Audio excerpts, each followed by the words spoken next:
Zach is back. It's the Zach Gelb Show on Fox Sports 920 The Jersey.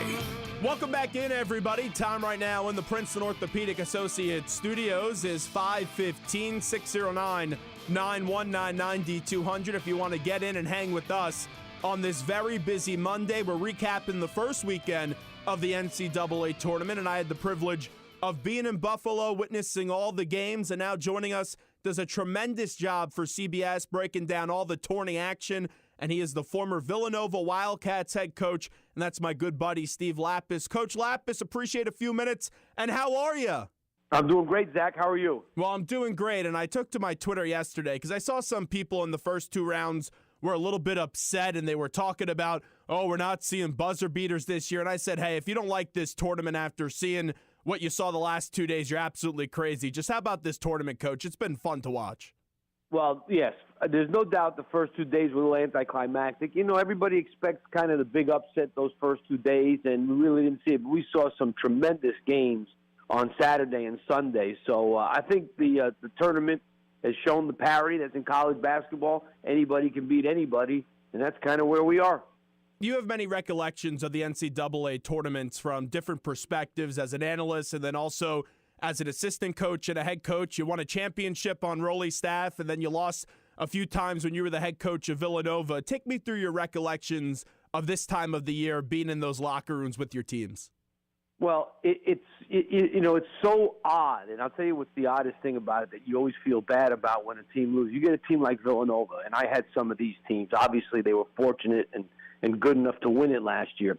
But like what they went through the other day, what they went through 2 years ago and 3 years ago, which is you come in to an NCAA tournament game, they had every intention of beating Wisconsin. There's no way those kids or that coaching staff was prepared for that thing to end that day. And that is the most – there is nothing – and I watched this, and it's because it's one game and one and done. You can't be – it's the most abrupt ending you could possibly think of.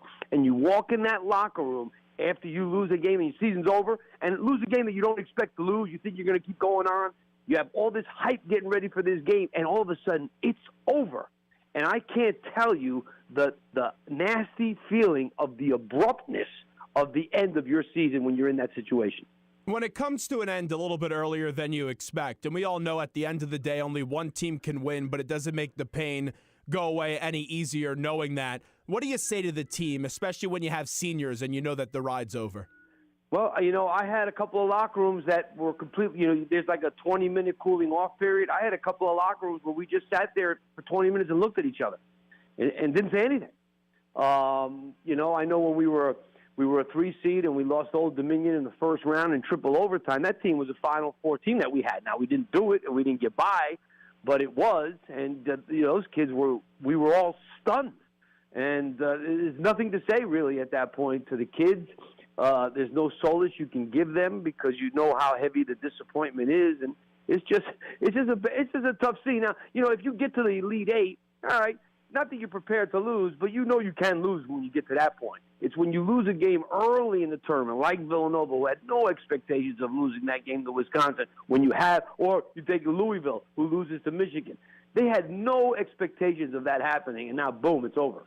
And then on the other end, you know what it's like to go all the way as an underdog and one of the biggest upsets in the history of the sport when Villanova beat Georgetown, and then before that you also had the pasta speech with Coach Massimino. So when you look back at that run that your Villanova team went on and you were an assistant after all these years, and obviously it came back up last year when Villanova won the championship and the family atmosphere that Jay has brought back to Villanova and that you also tried to have when you were the head coach. After all those years, when you look back at that championship group, what are the memories that really stand out to you the most?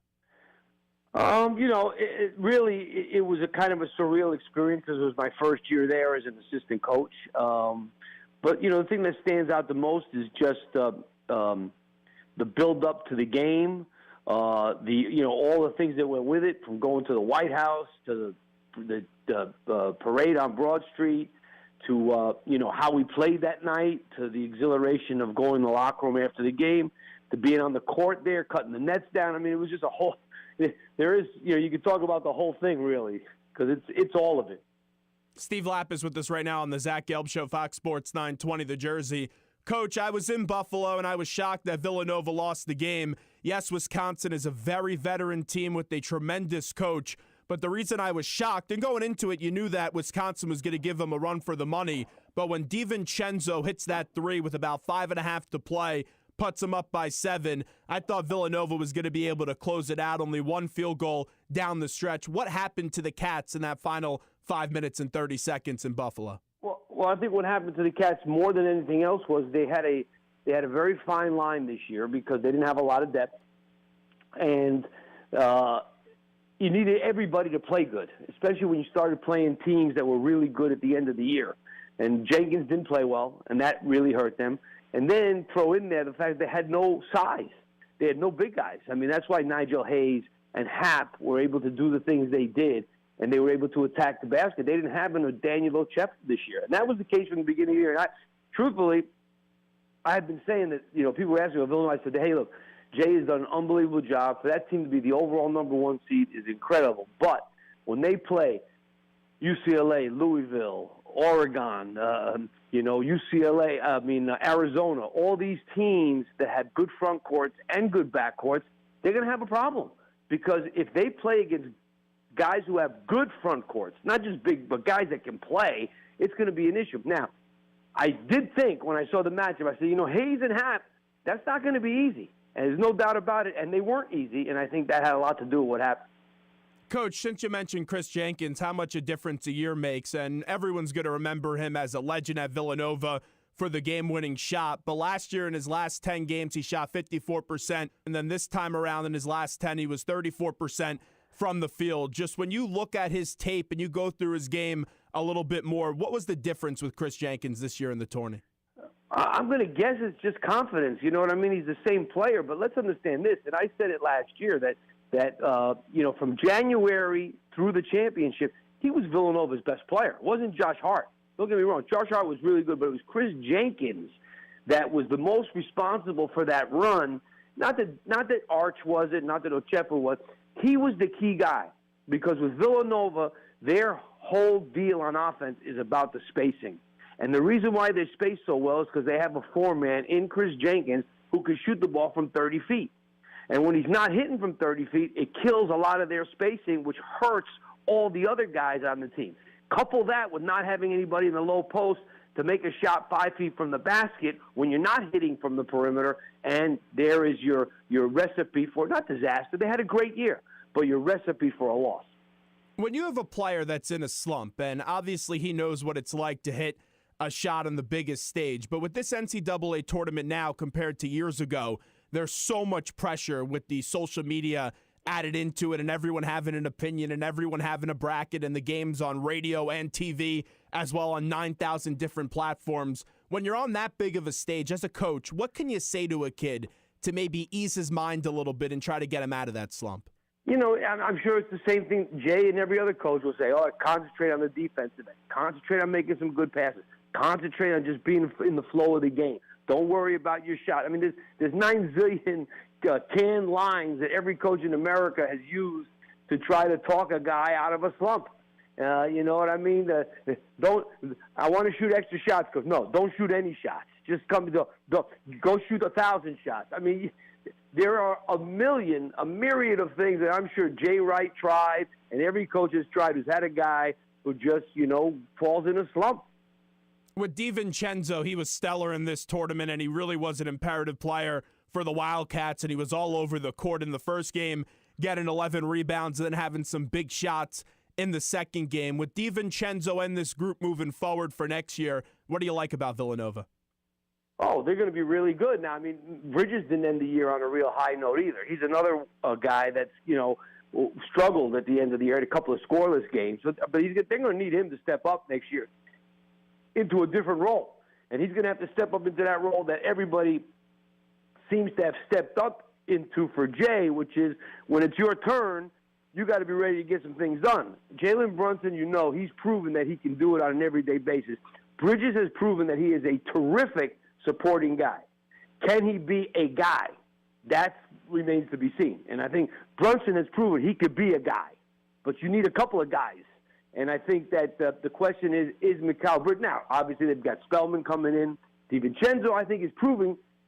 Now, can he prove to be a guy when his name is first on the scouting report, like it's going to be next year, or second to Brunson? That's a good question. He looks like he's going to have the ability to step up into that role, but you never know until they do. But on paper, looks like a very good team next year. Wrapping up with Steve Lappas, who joins us right now. Coach, there was a bevy of great games yesterday, but first off, let's start with Kentucky and Wichita State. How about that game, Coach? It was a great game with the one thing that Kentucky had been looking for all year, which they've started to do a little bit better lately. The defense saved them. They make 2 blocks on those last 2 shots, and defensively they've gotten a lot better. And you got to give them credit yesterday in that they had to win in a grinded-out game. And that's something that you always wonder about young guys. We know how good they are when they're in transition, but how good are they when they're in a game that's a half-court game that's kind of played in the muck like that one was? And they ended up coming away with the win. So I think that's a good sign for Kentucky going forward in terms of being able to play. In the NCAA tournament, you've got to be able to play a couple of styles.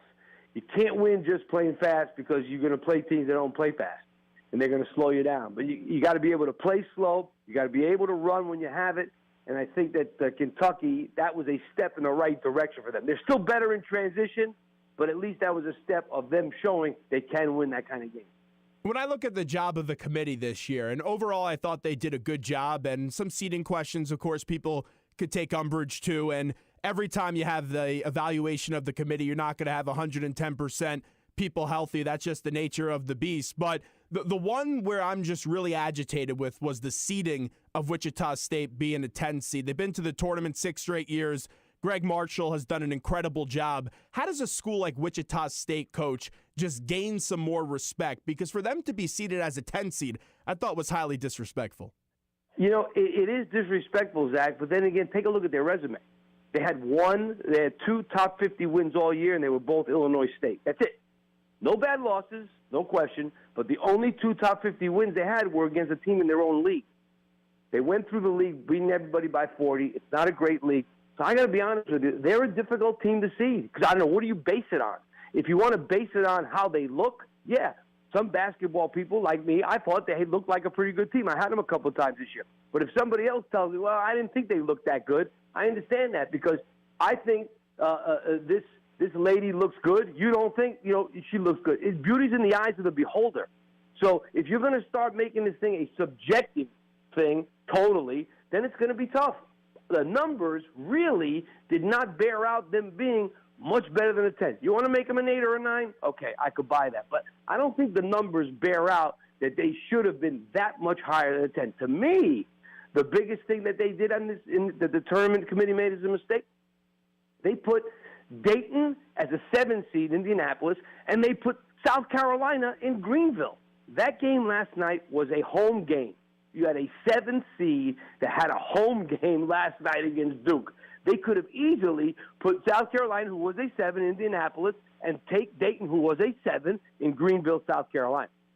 Yeah, I thought that South Carolina was going to win their first round game. I didn't see them getting past Duke, but the big reason I took them was because of that home court presence. So you do make a good point. Everyone was so fascinated about this dream matchup in Madison Square Garden of seeing Villanova and Duke. And even though, Coach, I'll admit it, I picked it in my bracket, I was a little skeptical because everyone expected that to happen. Are you more surprised that Villanova didn't make it or Duke didn't make it to the Elite Eight of Madison Square Garden? Oh, I'm more surprised that Duke didn't make it because I thought that when I saw the brackets, I thought, truthfully, that either with, that with Wisconsin being in that next game with a good chance, I knew that could be a tough game. I thought Duke was on a roll. They won 4 games in 4 days, the ACC tournament. There was no reason to think that Duke could not beat South Carolina. But I'm telling you, after watching that game last night on TV, if you blindfolded me and had me not know that it was March and this the NCAA tournament and this was January, I would have said, oh, man, Duke's at South Carolina tonight. That was a home game for them as far as I'm concerned. The most fun story of this tournament so far, and the team that could have a chance to be going to Arizona, is Michigan. The coaching job of John Beilein right now, and he's done it before at Michigan, but my, oh my, Coach, the coaching job he's doing right now, it's very remarkable. Well, he's a terrific coach, obviously, and especially on the offensive end. But they played really good defensively, I thought, yesterday. And I think what yesterday proved more than anything else is give me a modern-day big versus a good old-fashioned big.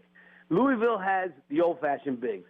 6'9", athletes, not real skilled, great defenders. You got a guy like Mahmoud that is skilled, but like within 10 feet and in.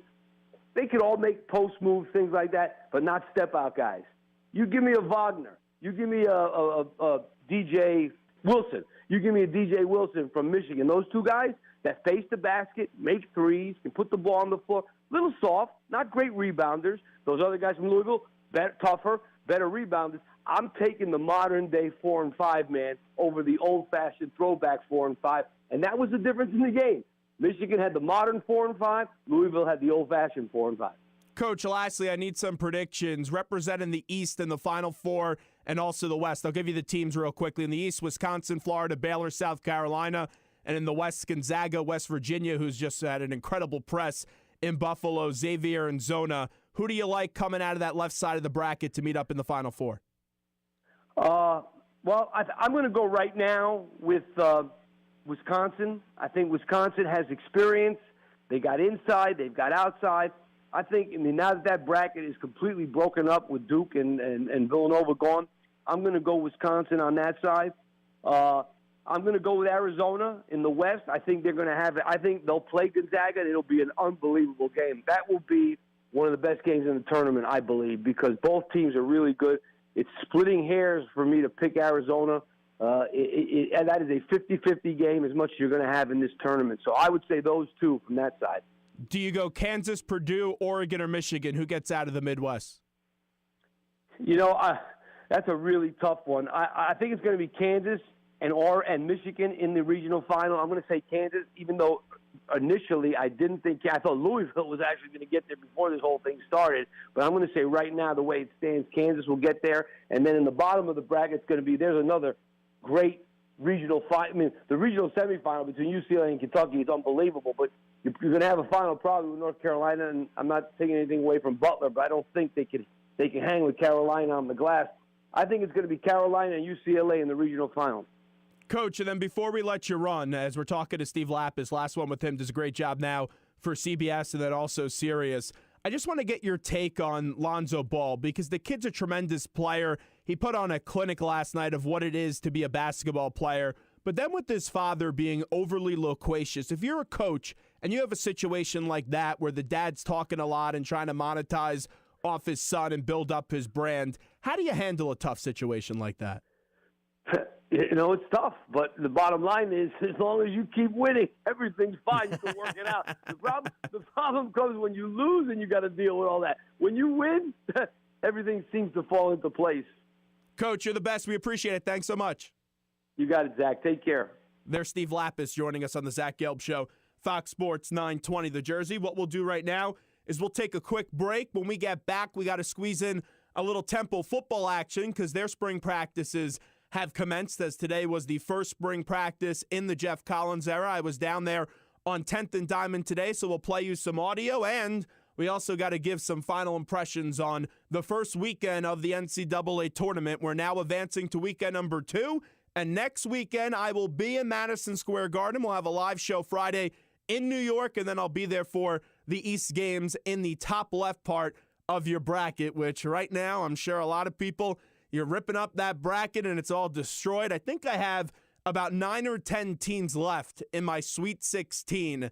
And that East, I can't get any more points. But I still have my 3 out of my 4 Final Four teams alive, if you do care. The only one I missed out on was Villanova, and I still have my championship in play with UNC taking down Arizona. But what we'll do right now is we'll take our final break of the day. We'll come back right after these short messages. The Zach Gelb Show rolls along after these short messages on Fox Sports 920 The Jersey, 920 AM in Bucks, Burlington, and Mercer counties, or worldwide on the web at 920thejersey.com. Back from the Princeton Orthopedic Associates studios right after this.